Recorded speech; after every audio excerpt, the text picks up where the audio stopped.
Finally getting audited, my sister Jessica announced triumphantly in the family group chat, the message accompanied by a screenshot of an IRS confirmation letter. Reported your fake charity months ago. Maybe now everyone will see what a scam you've been running. My father replied with applause emojis, and my mother added a prayer hands icon, as if reporting your own sister for fraud was some kind of spiritual victory. But why did I simply mute the chat instead of defending myself, and why did the IRS agent who arrived at my office 3 weeks later stop mid-introduction, his credentials frozen in his outstretched hand? He was staring at my wall of photographs, the faces of every veteran our organization had helped over the past 8 years. Ma'am, his voice cracked. I'm in that picture. Second row, third from the left. November 2019. I looked closer. Younger, thinner, eyes hollow with the particular exhaustion of someone who'd lost everything. But unmistakably him. David Reyes? You remember my name? His professional composure shattered entirely. You gave me a home when I had nothing. Your organization is why I'm standing here today, why I'm employed, why I'm alive. He looked at his credentials, then back at the wall. Who reported you for fraud? Because I need to understand how this investigation got assigned to me. Second Chances Veterans Housing had been my life's work for 8 years. I started it after watching a homeless veteran die on a Seattle street corner, a man who served 2 tours in Afghanistan, earned a Bronze Star and ended up sleeping under a bridge because the systems designed to help him had failed completely. His name was Marcus Washington. He was 43 years old. He'd been homeless for 2 years. I'd been a corporate attorney making $280,000 annually, and I'd walked past him every day on my way to work. I'd given him money sometimes, food occasionally, attention never. Then he died, alone, in the rain, and something inside me broke. I quit my job 3 months later. Used my savings to rent a small apartment building. Began housing veterans who'd fallen through the cracks. 8 years later, Second Chances had housed over 1,400 veterans. We'd grown from 1 building to 12 properties. We'd helped veterans access VA benefits, employment services, mental health support, and the basic dignity of having a door to lock behind them. My family had called it a phase at first. Then a waste. Then, apparently, fraud. Jessica had always been the family achiever. Medical school, prestigious residency, successful practice, wealthy husband, beautiful children. She'd followed the path our parents had designed, and she'd succeeded beyond their expectations. I'd followed a different path. Law school had pleased them, but my subsequent choices had not. The corporate career they'd approved of. The nonprofit work they'd tolerated. The decision to pour my own money into housing homeless veterans they'd considered embarrassing. You could be making millions, my father had said during one of our last conversations. Instead, you're living in a rental apartment running a charity. I'm housing veterans who serve this country. You're wasting your potential helping people who couldn't help themselves. They helped defend our freedom. The least we can do is give them a roof. That's the government's job, not yours. The conversation had ended there, but the family resentment had grown. Every media mention of Second Chances was met with silence or subtle criticism. Every award was ignored. Every success was reframed as evidence of my stubbornness or martyr complex. Jessica's fraud report was the culmination of years of disapproval. David Reyes sat in my office, his investigation folder closed on his lap. I need to recuse myself from this case. The conflict of interest is obvious. Before you do, can you tell me what the complaint alleged? He hesitated. I shouldn't. I'm not asking you to share confidential information. I'm asking what my sister accused me of. I'd like to know what I'm defending against. David opened the folder, scanned the first page. The complaint alleges that Second Chances Veterans Housing is operating as a personal enrichment scheme under the guise of charitable work. It claims you've been diverting donated funds for personal use, inflating program costs, and providing substandard housing while collecting premium charitable donations. Personal enrichment. I laughed bitterly. I make $52,000 a year. I drive a 2016 Honda. I live in a 1-bedroom apartment. The complaint doesn't mention those details. No, it wouldn't. I showed David our books. Every donation documented. Every expense categorized. Every program cost verified by annual audits conducted by independent accounting firms. We've been audited before, I explained. 3 times in 8 years. Clean reports every time.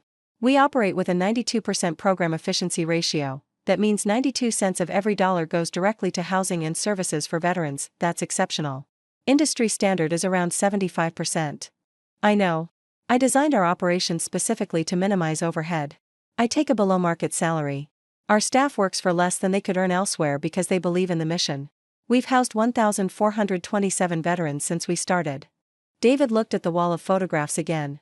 I was number 847. You remember your number? I remember everything about that time. I was sleeping in my car after my wife left and I lost my job. The VA was backed up for months. I'd called every shelter, every program, every organization in the city.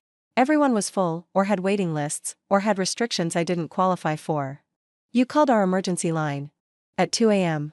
I was in a grocery store parking lot, out of gas, out of money, out of hope. His voice caught. Someone answered. Not a recording, a person. She talked to me for 45 minutes. The next morning, someone came to my car with a gas card, a meal, and keys to an apartment. That was Elena. She runs our crisis response. She saved my life. Your organization saved my life. He looked at the folder in his lap. And your sister reported you for fraud. David recused himself from the investigation.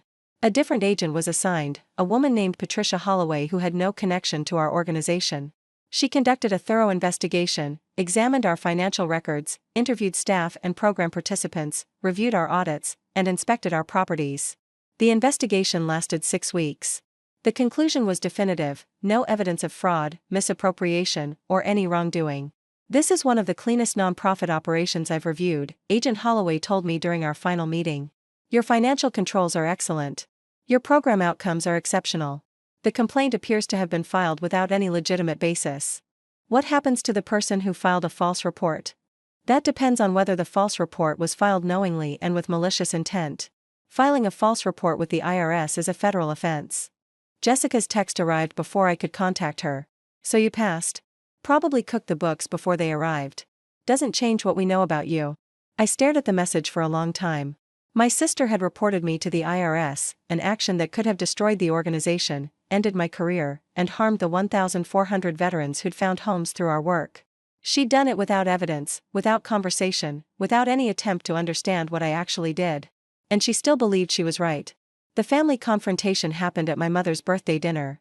I hadn't intended to come, but my mother had begged, just this once, for me, and I'd relented. Jessica was there with her husband and children. My father was holding court at the head of the table. Everything was normal until dessert. I heard your little charity passed its audit, Jessica said sweetly. Must have hired good accountants. The audit found no wrongdoing because there was no wrongdoing. We both know the truth. What truth, Jessica? That I've housed over 1,400 veterans? That we have a 92% program efficiency ratio?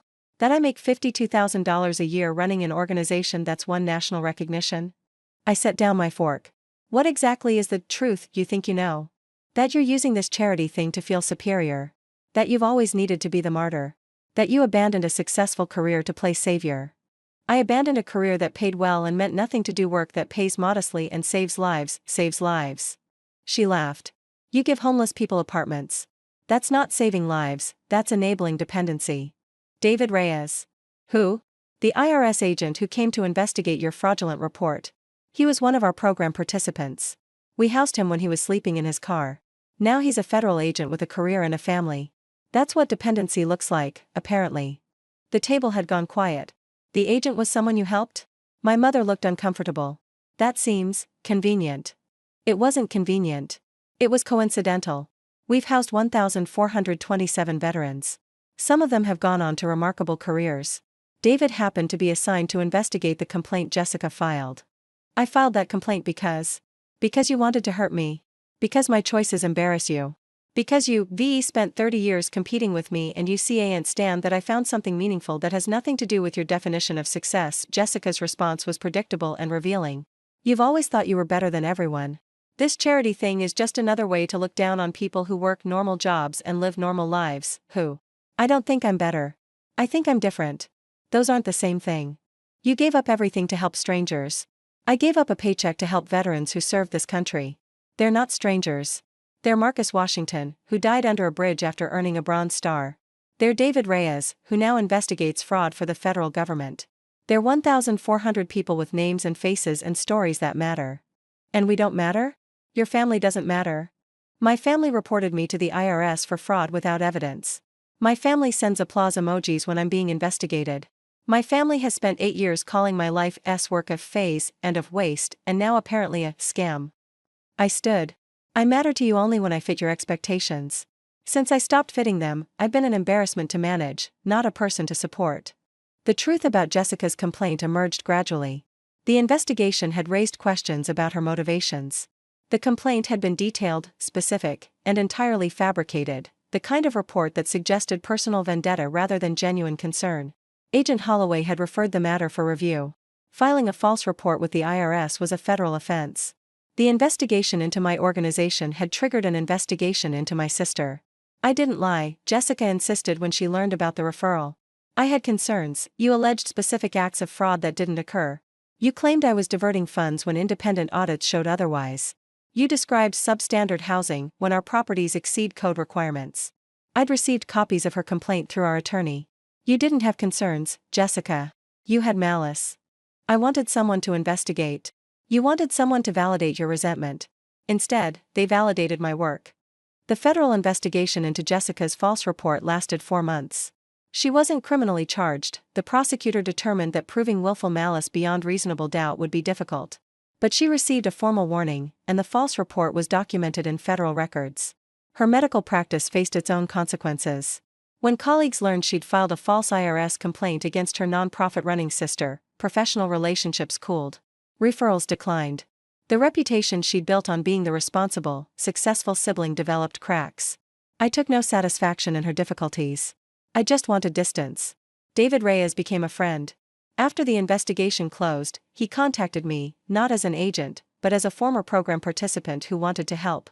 He began volunteering at Second Chances, sharing his story with current residents, showing them what was possible on the other side of crisis. When you're in that place, sleeping in your car, wondering if you'll ever recover, you can't imagine having a normal life again, he told our residents during one session. But here I am. Federal employee. Homeowner. Husband. Father. Every step started with someone giving me a chance. Tell them about the phone call, I prompted. 2 a.m. I was ready to give up. Not just on finding housing, on everything. I called the crisis line because I'd seen your flyer, and I figured I'd try one more thing before. He paused. Elena answered. She talked to me like I was a person, not a problem. She said help would arrive in the morning. And it did. That's what saved me, not just the apartment. Being seen. Being heard. Being treated like I mattered. The organization grew stronger after the investigation. The publicity surrounding the false report had an unexpected effect. Donations increased. People who'd never heard of Second Chances learned about our work through news coverage of the investigation and its outcome. Nonprofit vindicated after family member's false fraud report, the headlines read. The story resonated. A sister so consumed by resentment that she'd tried to destroy a legitimate charity. An IRS agent who'd been saved by the organization he was sent to investigate. A nonprofit that emerged from scrutiny with its integrity confirmed. Donations tripled in the following year. We expanded to 3 new cities. We housed another 600 veterans. Jessica's malice had become our marketing. My mother attempted reconciliation 6 months later. Jessica was wrong to file that report. We all know that now. Do you? Because I haven't heard any apologies. I've heard justifications and minimizations, but no one has actually said, I'm sorry for trying to destroy your life's work. We were concerned. You were hostile. There's a difference. When someone you love does something you don't understand, concern looks like asking questions. Hostility looks like filing false federal reports and celebrating when investigations are launched. We didn't understand what you were doing. You never tried to understand. Not once in 8 years did anyone visit our facilities, meet our residents, or ask how the organization actually works. You just decided it was a scam because it didn't fit your definition of success. Can we move forward? Forward to what? A relationship where I pretend the last 8 years didn't happen? Where I ignore that my family actively tried to destroy something that helps veterans? We're still family. Family is supposed to mean support, not sabotage. I'll let you know when I'm ready to redefine what family means with people who reported me to the IRS. The wall of photographs in my office has grown. 1,427 faces when David Reyes walked in. Now over 2,000. Veterans who served, struggled, and found their way back through an organization my family called a scam. Each photograph has a story. The Marine who became a teacher. The Army medic who opened a clinic. The Navy veteran who reconciled with his children. The countless men and women who simply found stability, a job, a home, a reason to keep going. David's photograph is still there, second row, third from left. Beside it now is a second photograph, David and his IRS credentials, shaking my hand at a fundraising gala, living proof that the investment we make in people pays dividends none of us can predict. Jessica and I haven't spoken in 2 years. I hear about her occasionally through my mother, who serves as an uncomfortable bridge between the life I've built and the family I've lost. Her practice recovered. Her reputation stabilized. She's still successful by every metric that matters to her. But she's never apologized. Never acknowledged that her complaint was baseless, her motivations were petty, her actions were harmful. She's moved on as if nothing happened, protected by the family system that always favored her version of success over mine. I've moved on too, not by forgetting, but by building. Every veteran we house is an answer to her accusation. Every life we change is evidence that she was wrong. Marcus Washington's photograph hangs above my desk. I found it years after I started Second Chances, a copy from his VA file, provided by a chaplain who remembered him. He's in uniform, young, before the deployments that broke something inside him. You started this, I tell him sometimes. Your death created something that saved thousands of lives. I wish you could see it. He can't see it, of course. He died under a bridge because people who could have helped walked past, including me. But David Reyes sees it. And the 2,000 other veterans whose faces fill my wall. And the volunteers who give their time, and the donors who give their money, and the staff who give their careers to work that matters. She reported me for fraud. She celebrated when the investigation launched.